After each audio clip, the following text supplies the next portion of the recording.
Right then, ladies and gentlemen, you're watching yet another cricket.com preview, and it is, of course, Bangladesh versus Pakistan. And it's going to be some subcontinental derby, this, because Pakistan, do you guys have a chance? I certainly don't think so. We're into 66.6666666% of the World Cup 2023, two-thirds essentially. And my name's Abdi Shakib, Nikhil Popa, and Gurkirat. Good to see you and good to do a show with you, boys. It's been like, feels like an eternity, Gurkirat, the last time I did a live show with you. And as always, he starts off like Imam al Haq. We know who's the one inducing all the errors because I was going fine all along. You were not there, and you are there, and my instinct First could just ball, pass shot percentage 100%. He you can't you pace by being bowling. Even in reality, he struggles. Front foot, you back foot. being there took over my instinct of unmuting myself and take because I was so keen to take a dig at you straight away that I just did the basics wrong. It's just happened. It's something that happened between McCullum and Mitchell Stark in the final of the 2015 World Cup. I just didn't As long do as it's basics not right. Mitchell Stark against Kieran Pollard in that RCB MI game all those years ago, we're fine. We're fine.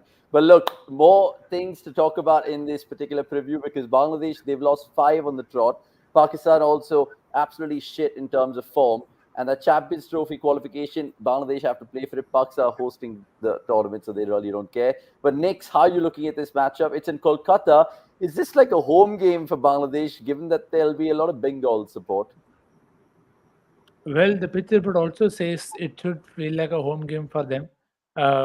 Both Nasser Hussain and Shane Watson reckon that the ball should spin here. It could possibly a surface that holds on a bit. So very keen to see what changes they make at the toss. It could be what I don't know, three spinners for both sides today. That could make for a fun viewing. And yeah, what else we here for? I mean, we have to, of course, talk about some amazing stats. There's a great article, I think, one of our colleagues, Akash Sivasubramanian, put out on Harris Rauf as well. In fact, I'll start with that. That's a good starting point with Harris Rauf and how diabolical his numbers have been. This has been titled Pace is Pace, yeah, but Harris Rauf, what is this, yeah? And it's a fascinating read if you guys like your written text, and it will show you some amazing graphs as well, how he actually had a good lead up to the Asia Cup, but ever since the wheels have well and truly fallen off for someone like Harris Rauf. And you can look at the secret behind his success in terms of his wickets taken by length. And as you can see over there, 26 wickets in that good length area. And many other startling numbers, if I may add, such as the absence of Naseem Shah this World Cup in Pakistan's bowling attack and how it's been bolstered by him, and more great little anecdotes and insights that you guys would want to get on cricket.com. Cricket, let me ask you this. I mean, how shambolic has it been for Pakistan so far? Because I know Naseem Shah was a big, big loss, but still, they should have really been doing better given the resources they have. They should have done better at least on the batting front and maybe bowling a little bit with control because you see there are only two batters who are averaging more than 40. One's Abdullah Shafiq and the other is Rizwan, and Abdullah Shafiq wasn't really supposed to be your starter in the tournament. He started because after the first game they dropped Fucker, and then he had those injury issues. So uh, yeah, I mean, they really, you spoke of an article that Akash did. I was reading an article which Shub did about struggles of Babar Azam, how he's really found himself stuck versus spin both in terms of an average and strike rate. He's averaging around 60s. I think it's around 63, 64 versus spin. Now that's too low for today's times. And again, it's something we've discussed for so many teams that when a player in the top three is getting starts, they ought to convert it. And Babar's not converted it. It did not happen versus India. It did not happen versus South Africa. There was, I think, he got a 50 plus score even against Afghanistan. So there have been troubles, and then whatever remaining that they were doing well, like against Afghanistan, they finished off strongly. They undid that too by promoting Iftikhar, when you know that overs of spin were remaining, when they could have easily promoted Shadab. So yeah, it's I just think uh, the biggest hit to their campaign was Naseem going out, and then post those two games that they had versus Netherlands and Sri Lanka, wheels have just come off, and it has not helped how their media is reacting, how the board is reacting. At this point of time, you don't know. You feel like maybe the Pakistani cricket media and the PCB are in a race to the bottom. That who will reach the pits of communication first? Will it be the Pakistani cricket media, or will it be the board itself? So again, you can say that these outside noise and everything doesn't help you, but it's impossible. People don't live in a vacuum. Everyone's a human being. uh, you're not living in a vacuum. You will be affected by what is the conversation around you or outside, and it's bound to take a toll at some point of or the other. And I just think that maybe today's game, where is Pakistan, that like things could turn upwards for them, because realistically, regardless of how bad Pakistan have been, you should still expect them to get past across Bangladesh, who've been even worse. Bangladesh have got pitches to their liking, but still have not done anything. So you Yeah, expect still. we'll speak about Bangladesh and Pakistan because the toss has just happened, boys, and Bangladesh have won the toss and elected to bat first on that strip in Kolkata. And first thoughts, Nikhil Popat, on that because Shakib surely should be able to kind of reignite some spark in that dressing room. Yeah, I mean, all those sparks and everything will be required because, again, they're going to bat first. If the deck is similar to ones that they've played on a lot, then you should feel that they should know what's the par score for that very deck. So we'll get more to know in terms of from their codes of what they expect from the deck. But if it is supposed to be how it is said to be in the pitch report, then it's not a bad toss to win and wanting to bat first because even in the last game we saw Netherlands spinners extract turn and bounce from the surface and there was movement for Paul Van Meekeren as well. So it could just really set it up well if they get a very good score. And that very good score for this day might still just be around 250, 260. So very keen to see what the two captains expect from the surface also. Gurkirat, was it an advantage that Bangladesh played on this surface? And even though that they lost handsomely, any sort of learnings they'll take into this one with Pakistan because they can make it a thriller? Hopes Vikas Pandey in the comments. So one thing I felt that they did right in that last game was start off the new ball from one end with Shariful. So now that they are bowling second, you expect there will be some more movement on offer than what it would be in the afternoon. And yeah, hopefully hopefully Taskin has seen and learned something from what happened in that last game, because in the last game there was a particular patch on the pitch from where the ball was really bouncing, and that is what Van Meekeren did quite well. So you would expect them to know what the right lengths to hit and probably then bowl accordingly. But yeah, at this point of time, this is a very peculiar game in the sense how both teams have tried everything to sort of just lose. I mean, pretty much everything that could have gone wrong for both the teams has happened. I spoke of how Abdullah Shafiq's been the second highest run scorer who wasn't part of the starting 11. Bangladesh, on the other hand, have Mohammedullah as the highest run scorer who wasn't a part of the initial squad. So it's just been a very peculiar matchup wherein you don't know which side is going to outdo each other in terms of just wanting to lose the game or not wanting to do well. Usually you talk about where they can outthink each other or something, but this is probably a game where you think the team which will self destruct the least will probably win. It's just that kind of a game today. Okay, we'll talk about the key battles and, of course, give you some trivia along the way, not to forget the X Factor and our predictions as well. But what I want to ask Nix right now is the changes. Pakistan, who have they brought in or have they made any changes? I think Salman Agha comes in Three, for Mohammad Nawaz. That's three one. changes. Okay. Osama is again. Salman Ali Aga is coming. You have Osama Mir is playing instead of Shadab, so that is straight swap.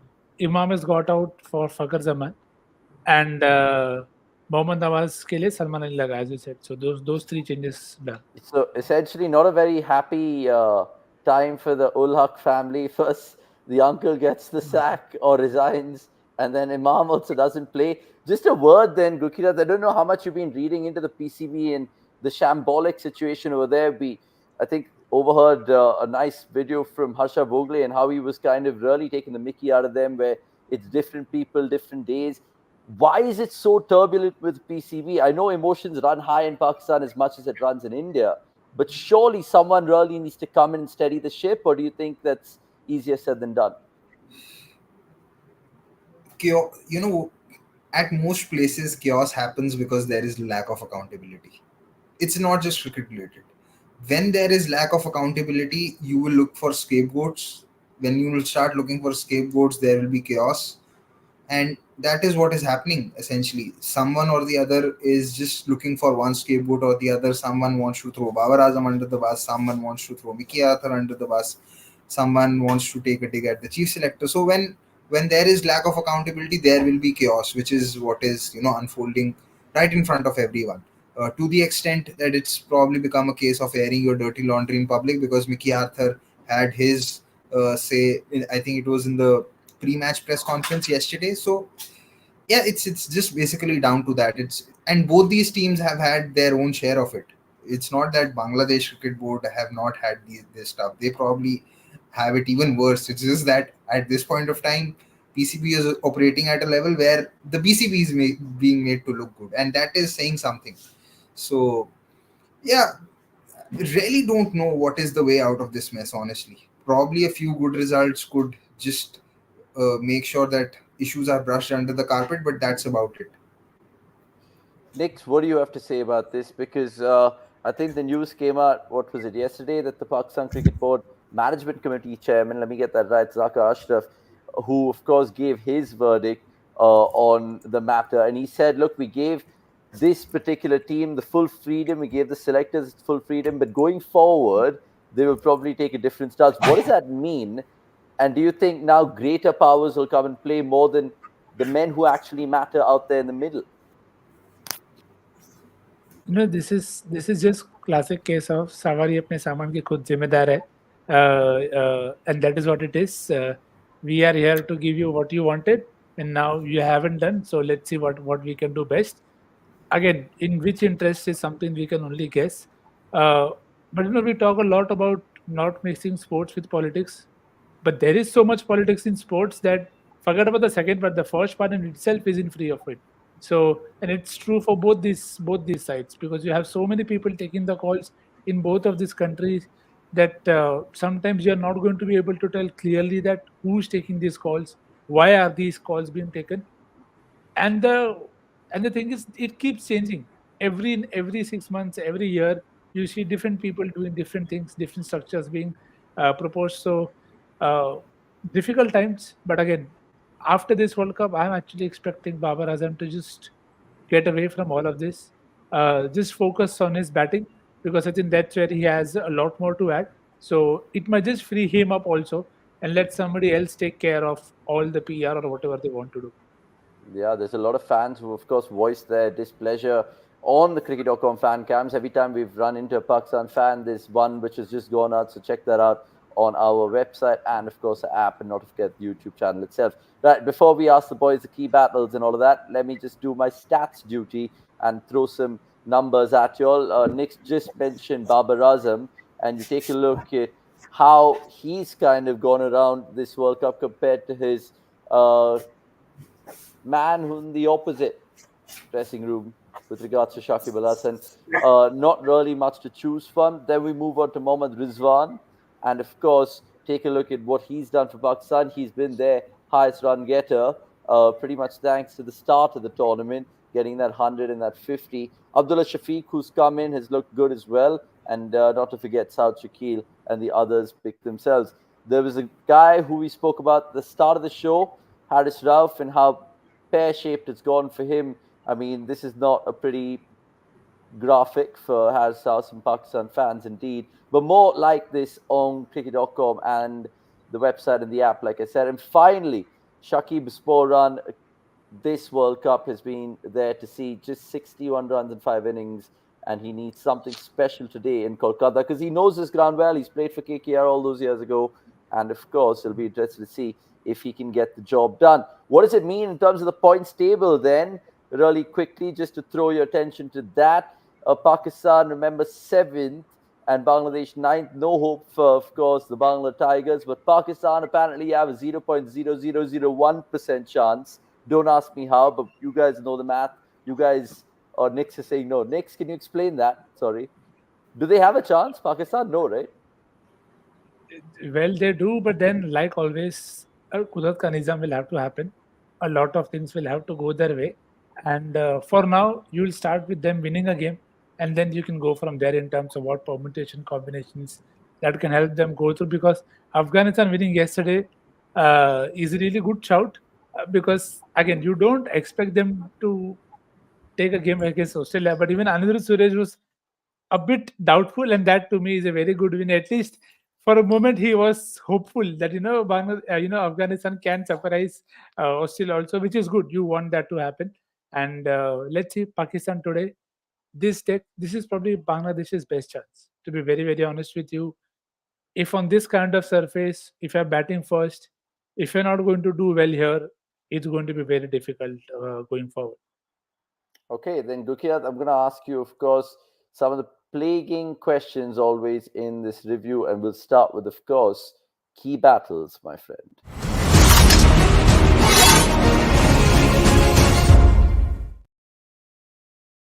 Right, Bangladesh are batting first. I know that Shaheen Afridi absolutely dismantled them, and that's part of our Did You Know as well, which we'll bring up in just a bit. But do you think there could be some sort of attacking play early on from the Bangladeshi batters against the Pakistan Pacers, who've got their tail between the legs this tournament, it's fair to say? I mean, with Bangladesh batting second, I think batters will at least know what kind of shots are on and what are not on, because uh, many times you felt that they've just not had the right shot selection for the pitch, especially talking about the Bangladesh batters, because there's a reason why they've not crossed 250 enough. They've only crossed 250 once in this tournament, which was probably on the flattest pitch that they played. So the battle that I am interested in looking out for is how Pakistan batters combat spin. They've dropped Mehdi Hassan once again, and they've brought Tauhid Hridoy, who's again at number seven. I don't understand that change. And Pakistan have gone, probably a little spin heavy. I don't know what you can really call it, because Aga Salman also bowls spin. So maybe, if Fakar takes off, then you'll feel that Mehdi Hassan Miraz can do something and probably come into the game a lot more, because we have seen over the course of this tournament that Pakistan have struggled to get a move on versus spin, and today there's no Shadab again in the lower order. So, how they combat Shakib and Miraz in the middle overs and so on and so forth would be interesting to see. Given if the pitch is somewhat similar to what it was in the first game, where there was some turn on offer. So yeah, that is one battle to look out for. I believe. Okay. Chinmay asking Nikhil, who would you back in this pitch, Shakib or Babar? And I guess that's a key battle within itself, right, Nick? Especially if Bangladesh have decent amount of runs on the board, like Gurkiat said, then it'll be something to watch out for the evening. Yeah, 100%. And what also key is a lot will eventually depend on the score, like we talked, in the yesterday's preview with Afghanistan, that if the score isn't such that makes Pakistan take a lot of risk, then Babar is not going to be perturbed or disturbed by anything that's thrown at him, because he knows he has to go at one pace and he'll stick to that and look to bat deep. But if the score is in excess, and if they see the surface isn't the greatest, to bat on, then that could really bring Shakib also into the game a lot more, because they don't have the other left arm spinner. And apart from Fakar, everybody else there is righty edges. You have South Shakil, but you still feel that the quality of spin that Shakib brings to the fore will still be good enough. So that will definitely be a battle to look out for. Uh, I still expect Babar to take care of his spot in terms of being the anchor that bats deep. So it will be really interesting to see if Bangladesh get a good score, because then this battle gets even multiple values. Because you see in the last game, left arm threat has always been there versus Pakistan. So will want to do well how Jansen did against Pakistan. So that battle could really open up the spot for Babar even more if he's coming in very early. So there are a lot of battles which are dependent on each other. So yeah, it should be a cracking game if the pitch is good for the bowling. Okay, super eager to hear your X factors, boys, and we'll do that next. But before that, of course, keep your comments coming through. Really appreciate everyone on this. What is it? Wednesday afternoon, Tuesday afternoon. Tuesday. We've literally lost track of days, given that the World Cup is going absolutely steam engineing ahead, I Yes. should say. Pranav Anand kind of going on to lend his thoughts about that Pakistan cricket board chat that we had earlier. So is Harun Iqbal's. Keep your questions coming through, of course, and not to forget even your thoughts generally, because Harun Iqbal saying Pak's only hope is New Zealand loses to South Africa and they have to beat New Zealand in Bangalore, which is good. Sanjay Papigiri, considering the teams that they have, which team do you think have been a bigger disappointment amongst these two? Pakistan by a mile, bro, for sure. They came into this tournament at least maximum fourth or fifth. They're not even competing for the semis. What are they doing? And Saturday Cruz saying, Gurkirat, very important question. One like today is equal to what? Difficult one. What do we want? Depends on what do we want. Kushal Shah helping you saying Shaheen uska century complete karega na aaj. No, I think if anything, Shaheen's probably improved as the tournament has gone on. It's something that hasn't really happened with Rauf. Shaheen has still been able to improve. He's struggled for wickets in the first spell, but that has been a cause of concern for most of the bowlers who look for swing. It's been cause of concern for Stark, for Bolt. But Shaheen has still been, smart enough to come back in the second spell and prize out a couple of wickets. And I feel, he's pulled his lengths back accordingly, which is why he's still been able to offer some control to Babar, which hasn't been the case with Rauf. So I expect it would be interesting to see if Shaheen also looks to extract that extra bounce, because Shaheen's natural length is not something which is short of length. But if he feels that he could also take out something from that pitch and do get some purchase, maybe he can look to do that. So yeah, So, don't not what about to, this then? Give us yeah, this right now. I'm trying to think. For every run Bangladesh scored today, so we should have like some 280 likes a minimum if they get 280. 280 for Bangladesh is a lot. I know that's true. That is true. Maybe number of boundaries which get hit today, because Okay. we are neutral in terms of who wins. I mean, Are we? yeah, I am, because I'm telling you, this is the kind of game where both teams have been so poor that you feel that a loss might just give them a false sense of comfort and not help them improve. So it's that kind of a game where you just want to say, I hope both teams lose, because they've been so bad. They've really been so bad. I mean, Bangladesh, you said that Pakistan have been more disappointing. I think Pakistan have still, on a couple of games, been outplayed by the opposition. Right? They still got into positions from where they could have dictated the game. Against India, they started off well, but then they got outclassed by the Indian bowling. They gave South Africa a fight. Uh, in that Afghanistan game, they still, had everyone thought that they had enough runs at the halfway stage, but Bangladesh have just not turned up. They've, it seems like they're just going through the motions. They're coming to the game because ठीक है match खेलना है. Yeah, so probably like that. Yeah, I think people are coming up with uh, more good comments about one. What does one like me be equal to? Because yeah, for me, yeah, I realize that I've started to sound like Somesh when it comes to Bangladesh. That is how much I've been frustrated by those Bangladesh matches. But it is what it is.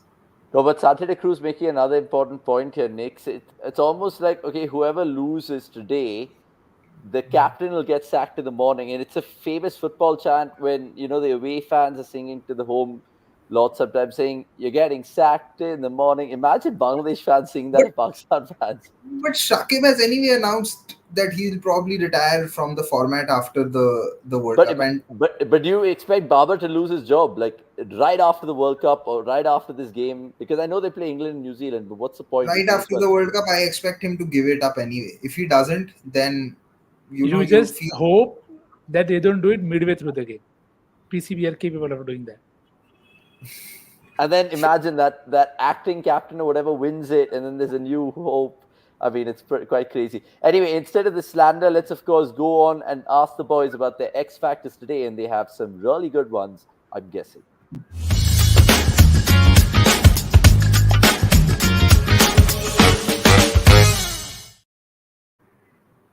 Right, so X factors. This time I'm going to start with Nikhil. Who and why? One's from Bangladesh and one's from Kolkata. Uh, from Pakistan, I'm going with Ifti Chacha, fifth main bowler today. Conditions are such that the ball should help, the pitch should help the spinners, and again, he will be into the game is what I expect him to be. Usually, you go for him when they are batting first, but I think today could just be a good day to use him because otherwise, the obvious picks are Haris Rauf, Shaheen Afridi, and Wasim because I expect them to bombard Bangladesh with short balls, which could eventually still happen. So, that is the aspect from Pakistan. And from Bangladesh, because he's playing today, Tawhid Hriday.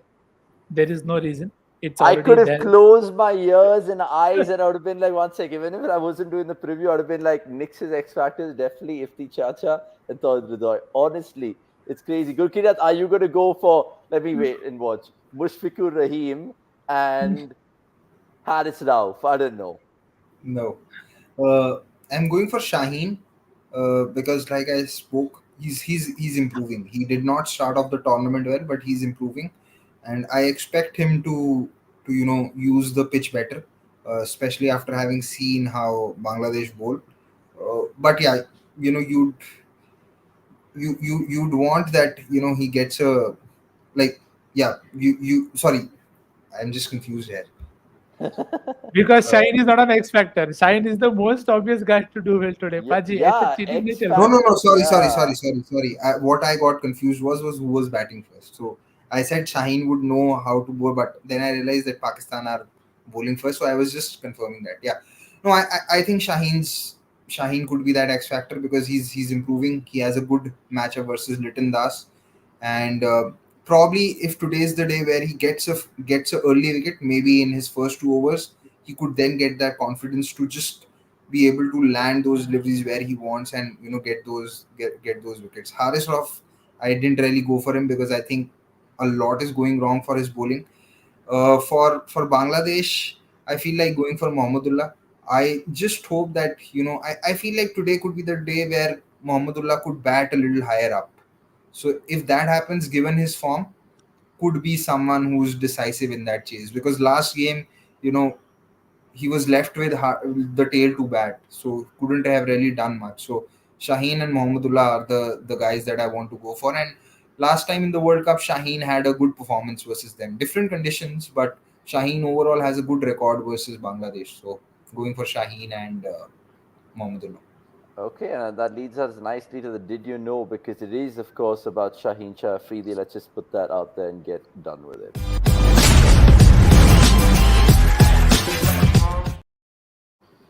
Right. So, did you know, and where is it? Yeah, I mean, like Gulkiran mentioned, the last World Cup, we did see that Shaheen Afridi six for against Bangladesh, and he was at the age of 19 years and 90 days when he did it, becoming the first teenager to, of course, boast of a World Cup five for. Absolutely brilliant stuff there. Right, boys. Before I get your predictions, we'll of course take some comments coming through right now. Doodle Hack saying Avnish asked my question in swing bowlers better in depth than Nixon Paji. So I'm guessing overall, or I'm guessing okay, let's do overall. Best swing bowlers in the depth in this World Cup, boys. You guys go first and I'll lend some thoughts as well. Uh, Swing bowlers. How many swing bowlers are there actually in That's this what I World was Cup? just trying to think. At the death. See, I mean, the very easy answer right now is to say to answer Bumrah because he's been the best across faces. But But he isn't a swing bowler. yeah, Isn't he's it? everything. He can हाँ पर swing. He वही can. है जो swing bowler तो अरे ऐसे तो trend अरे पाजी No, ठीक so है I was. That Would is you what I was classify going to say. Stark? Stark? No, so that is what I was going to say. Ki you'll have to answer this keeping him aside. So Stark, and I don't think so. Like he went for runs in the last game as well, uh, and he's not been the most disciplined. You feel Shaheen's done okay at the death. He's not One done second, bad. one second. Urolax is just going to revise his question because he's saying this is the question. This tournament, the deadly swing bowlers has been better in the death rather than the power play. Is this to me or is there a reason behind this? I think the reason is absence of swing early on with the new ball, and then the ball becoming softer, and some of the pitches being abrasive enough that there is even very slight reverse swing on offer, and softer ball becomes difficult to hit. Which is why Shaheen's otherwise not a great death bowler, but in this tournament I feel he's done okay in the last 10. So Okay, yeah, fair enough. Next, take this from Gigi. Both Babar and Virat don't sweep, but Virat seems to be much better at tackling spin than Babar while having similar technique against spin. Why is it so? wow this Wow, is that's a loaded question. That that will take some time to decipher and also answer. But it's a good question. We'll take it probably when we have a lot more time to discuss because 2 minutes will never do justice to this. We can probably take out a few more strike zones and all of that so that just to be able to explain well that why they both play very very differently. And I don't think there is a case for you to say that someone is far more better. It's just that Babar has been troubled a lot more by off spin and he's been gotten out. He's been getting out to a similar kind of bowler at this point of time. It happened with Virat as well for a time. So it is a phase every batter goes through. I don't think they have similar techniques because where one guy is batting a lot more on the front foot as opposed to other who's more than happy to just stay in the crease. So I don't think it is as black and white at this point of time. Paji, what do you think?